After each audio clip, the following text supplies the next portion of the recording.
1, 2, 3, 3, 4, 5, 5, 7, and 4. So, hanapin natin yung mean, median, mode, and range. So, ang mean, this is also called as average. So, kung alam mo kung paano i-solve ang average, so alam mo kung paano i-solve ang mean. So, this is simply the sum of items divided by the number of items. In other words,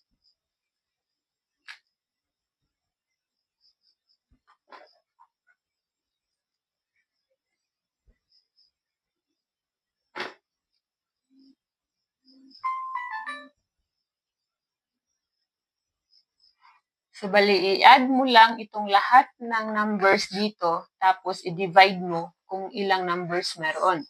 So, 1 plus 2 equals 3, plus 3, 6, plus 3, 9, plus 4, 13, plus 5,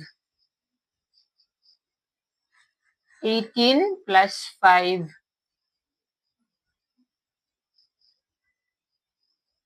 23, plus 7, 30, plus 4, 1, 2, 3, 3, 4, 5, 5, may 6 eh. 6, 7, 4.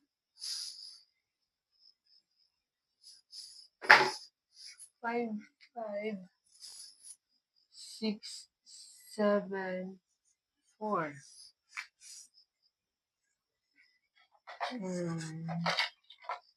Mean equals, okay, again.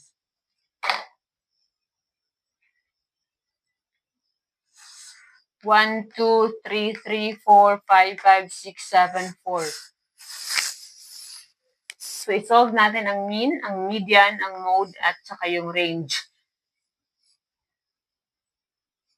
So, ang mean, kung alam mo kung paano i-solve ang average, so malalaman mo kung paano i-solve, or alam mo na kung paano i-solve ang mean. Dahil ang mean is similar to average. So, in other words, i-add mo lang itong lahat dito ng numbers, tapos i-divide mo kung ilang items meron or kung ilang data meron. So, 1 plus 2, 3, plus 3, 6, plus 3, 9, plus 4, 13, plus 5, 18, plus 5,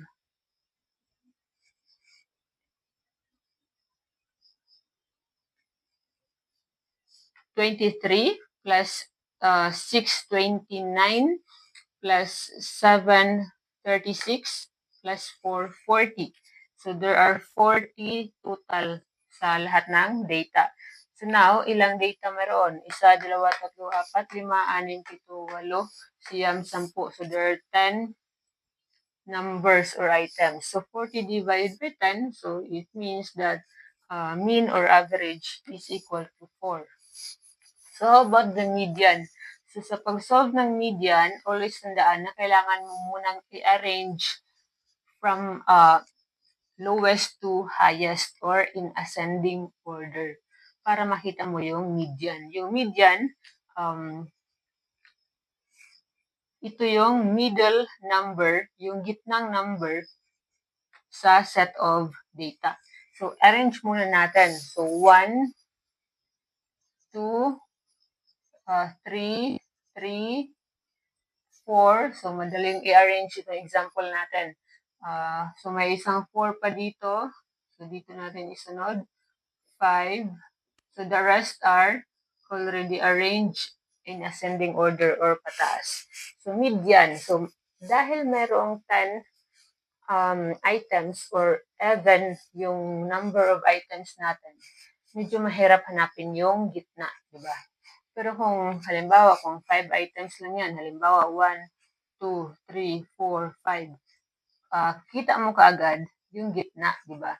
Yung median dahil dalawa dito, dalawa dito. Pero sa example natin, we have 10.